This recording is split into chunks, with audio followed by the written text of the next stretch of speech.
Hi, this is Angela Skirtu, and you can find me at www.therapistsinstlouis.com. Today's video is about how to accept rejection well. So actually this is geared towards many men that I have worked with that are struggling with rejection, especially men who are working with a sex therapist or working towards improving their sex life with their partners, but they're seeing hurdles still. So one thing to say to yourself in your mind when somebody says no to sex is that this is a no to this moment. This is not a no of me as a person. It's one of the things I've noticed for the males that I'm working with is they do take no's personally. There are ways that when their partner says no, they see it as no to me, or I'm not good enough, or I'm not handsome enough, or I'm just not like there's ways that they are deeply taking that personally, and that is a type of personal shame that they are working on. So one way to combat shame is through self-compassion. And self-compassion looks like that statement I mentioned, which is, this isn't a no to me as a person. This is a no to this moment. There will be future moments. Now, that is helpful for any of my clients or clients who are in sex therapy who are working on a goal and they are seeing their partner making some transitions or are putting effort in, but they're just not where they need to be yet. It is easier to say, this is a no to this moment if you see progress, right?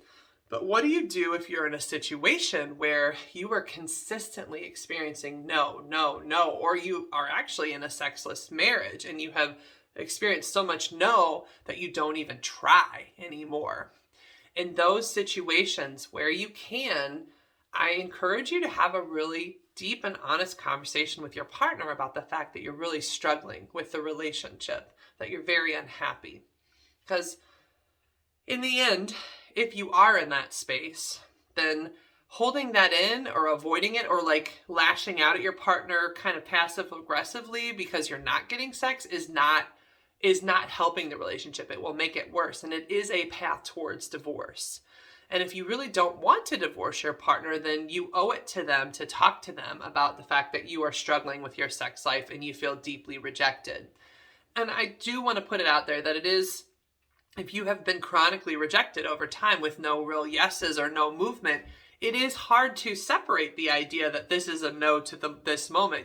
It is more likely that you will feel like, no, this is a no to me. You just don't want to be with me. And so in a situation like that, having a conversation with your partner with the aim of trying to go to sex therapy and getting some help is a really important move, because that path goes nowhere, or goes nowhere good is all I can say. At some point, and like, here's what people will say to me for why they don't get help. They say, well, maybe this is just a time. So everybody goes through a period where they have their children, right? Like after the first kid, sex kind of wanes, but then people will start having sex to have the second kid, but then after the second kids, like sometimes it just tanks and people will just kind of accept that this is just what life is. And of course there's people around them having the same situation, so they just think, well, if my friends say it, maybe this is just a time and it'll get better. But the reality is, just because your friends are doing it doesn't mean it's healthy or it's going to be helpful. Like, what ends up happening for those couples is, if you continue in a sexless marriage for years, 2, 3, 4 years, you lose each other. You lose that connection. And that is what kind of leads people to get divorces in their 40s after their kids are a little older, because they essentially put their noses to the grindstone and ignored the situation. So don't just try to like normalize it because you and your friends are all doing the same problematic behavior. Like, it might look like accepting, okay, I'm really unhappy with this. I want to do something about this, but I want it to be in a way that feels good to you too. So like, that's another way to frame this to a partner, is to say, like, I want you to enjoy sex with me too. I want us to enjoy this. I don't want you to feel like I'm pressuring you or this doesn't feel good, but I really am unhappy, and I could see us losing each other if we don't do something about this.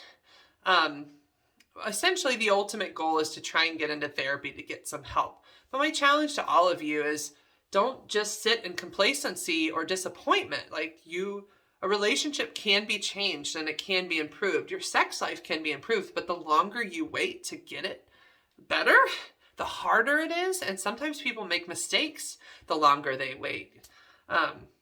So I guess that was a little warning sounding too, but my big challenge is if you are working on it and you're experiencing rejection, then try to give yourself some self-compassion thoughts of, hey, like this is just a rejection of this moment. It is not an overall rejection of me. But if you are experiencing a situation where there is an overall rejection of you, then get some help and don't just sit still. All right, this is Angela Skirtu with www.therapistinstlouis.com. And please like and subscribe or come to me for some help.